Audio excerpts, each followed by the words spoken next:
So, my listeners, today, with a heavy heart, I'm actually talking about the importance of uh, pausing your life and thinking about your life. Why? Because I know that if you are active in the current affairs, you know different things are happening around the world, and especially if you are an Indian. You will be really shocked with the news that's going around and happened yesterday about the accident, the Boeing flight accident that happened 12th of June. That's yesterday. Took almost all of the people in the flight. So apparently, from the news, what I can see is around 265 bodies so far counted, suggesting at least 24 people died on the floor. Now we know that this happened right a very small period of time after taking off from the Ahmedabad International Airport to London. And you can see many different stories of people going to London for many different reasons, and all of them are burned out with the incident happened. I heard that the senior police official in the city said that 265 bodies had so far counted. The plane crashed into a hostel housing for medical students, doctors, and their families, with the nose and the front wheel landing on the canteen building where students were having lunch.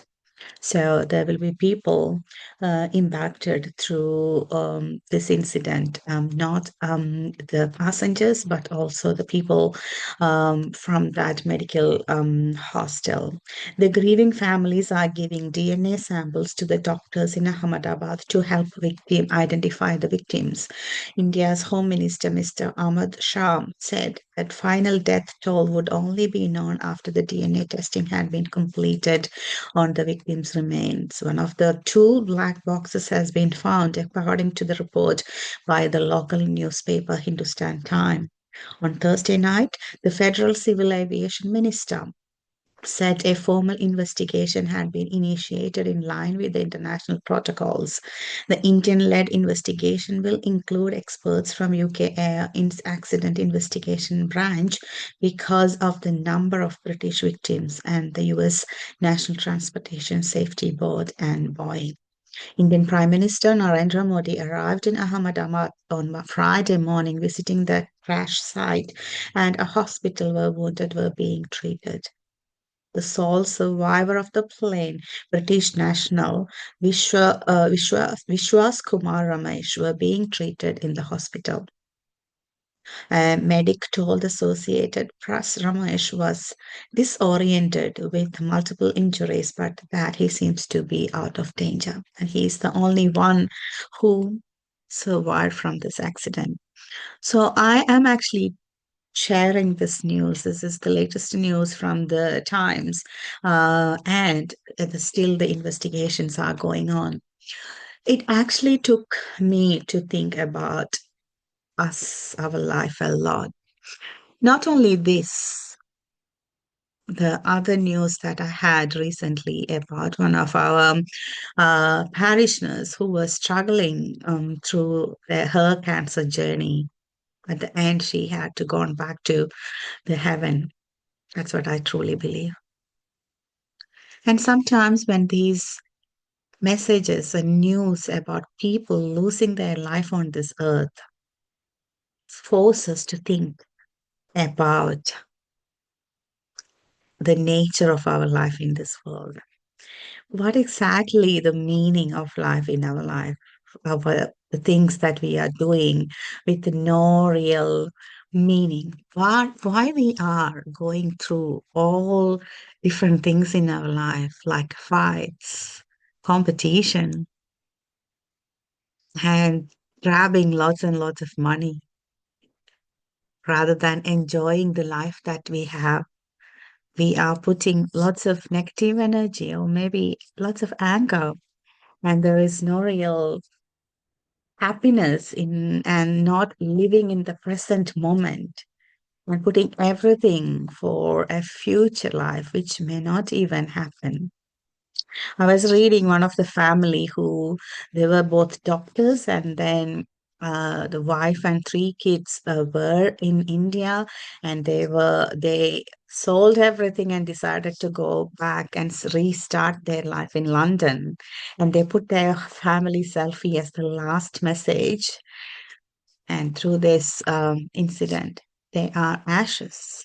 Their life, their dreams, whatever they have done so far, it's all gone. And then we could see different people putting their last messages before going into that flight and saying goodbye to India. Their goodbye, they were saying goodbye to their whole universe, goodbye to their loved ones.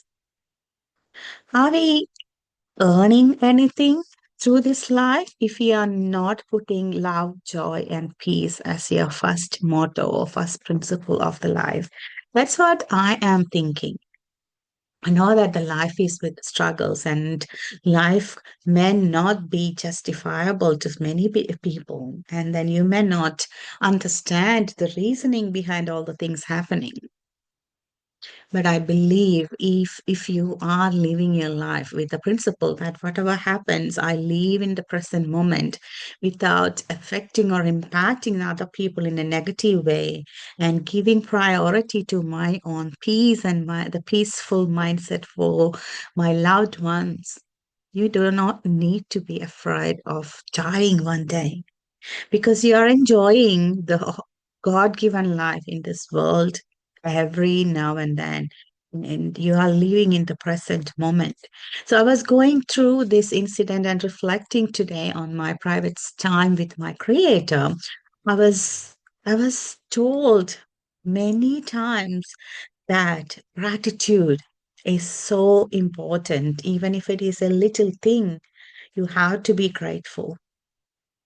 I had a coaching session yesterday about my financial statement because, being a single mom, having three kids going through tough time, it's always good to go back to your basic of financials and see how you can do different things. And then I have a very connected conversation with my coach, and then she was going through the hardcore way of telling me to do the things in the right way. And it was so touching. It was amazing to see how she is influencing me and putting me into a trustworthy relationship and taking me back to a place where uh, um, I can take a pause and rethink about my relationship. And I was so touched with that conversation. But when I finished that conversation, I was telling my God, you are so good that I don't have a person that I can talk about these really horrible thing in my life about financials, but you gave me someone who knows how to console me, how to guide me in these things, and you are giving me professionals as my friends. I was so blessed to have that time with her yesterday. And then I was going through the list of items that happened just yesterday and then was seeing that abundance that God created. If you are busy and if you are going through that mechanical life, you may not see how things is actually happening for you, just for you. Because my son was sick from Sunday and then he couldn't go to school. He was on bed, have severe fever, can't even breathe, can't even eat anything.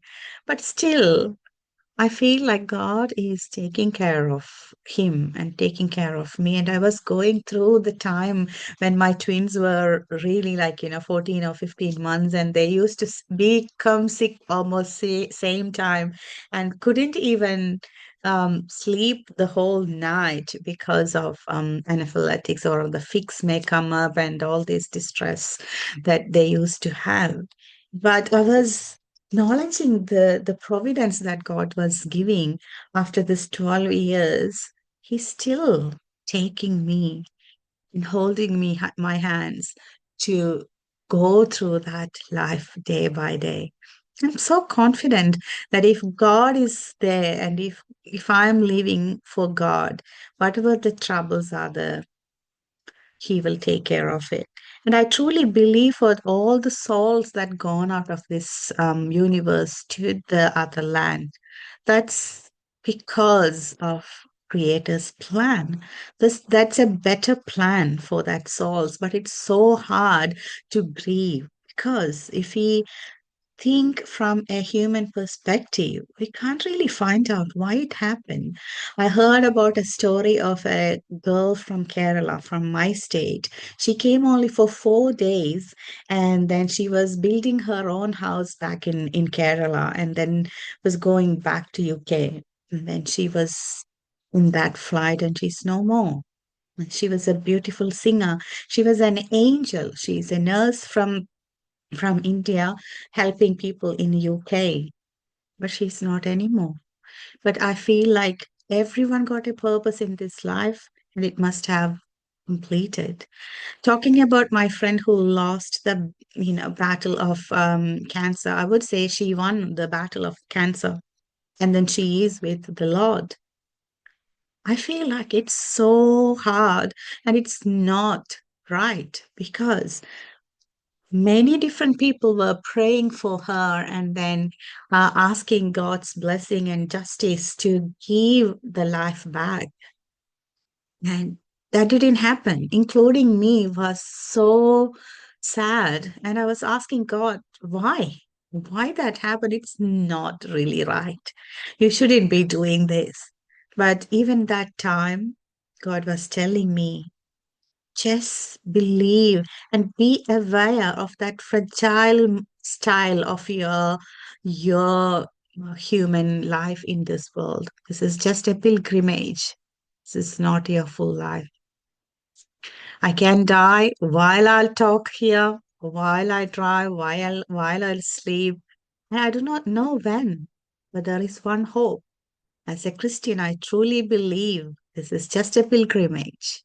Have another better life with my God. And that's what God is telling me to be aware of that fragility of our life. Whenever we have that disaster or distress and disease and the incidents like this, we think about it and we try to become better version of ourselves so that we will get a bit more peace and we will be a bit more healthy and then we will be a bit more blissful. And I was thinking about again and again of reevaluating the priorities in my life. I know that I got a big list of wish list about myself, my mom, my friends, my kids, my work, and my holiday plan. I got a big list. I do not um, have any more like ticking off this year because I'm just waiting. I need to do this. So this is a good time to reevaluate your priorities. Sometimes your priority is to go around the world and see different places or have some time with your friends, your partners. Do it because we do not know when we finish our time on this earth. So I would recognize, like, I would redo many different priorities of my life. I'll do that in different perspective, but when I hear these type of news, priority list may change a little bit here and there, and I would encourage you to do the same. And then it's more of like, be open to that vulnerability of yourself. I know that this is me. I know that I have done this, but I know that I'm immortal. My life is not forever. So is there any time that you can reconnect with people? Try. Sometimes you can only accept the forgiveness and the need to admit that there is no more reconnection. That's also okay. But if there is a possibility to reconnect, that's a call, a reminder for you to do that. I'm thinking about last Sunday. that having that Holy Spirit outpouring, having that night vigil in the church, thinking about all different things, thinking about all different areas that Spirit needs to work in everyone's life, including the friend that I was mentioning before. And I was believing that God will intervene and then give something miraculous. But that was not God's plan. We always think that this is God's plan, but His thoughts are higher than our thoughts. His plan is always better than ours. So this incidents happened during this week made me to be a bit more silent, made me to be a bit more sad, but at the same time helped me to reevaluate my priorities and do better things to my loved one, in my case, to my loved boys. Show them and tell them that I love them, whatever way I look after them, whatever the grade in that motherhood. I just want to tell them that I love them and I do the best for the betterment of their life. So I invite you to pick up at least one action that you can do to your loved ones to show that you love them. That can be just a small hug or big hug, or maybe a conversation, maybe a coffee, maybe a lunch out, whatever it may be. It's a good time. It's very good cold times in Melbourne here. And pick this weekend to reconnect with your loved ones. This is Bismi Palati on 88.9 FM on my very special show, Dominus Nisi, the sound of rest.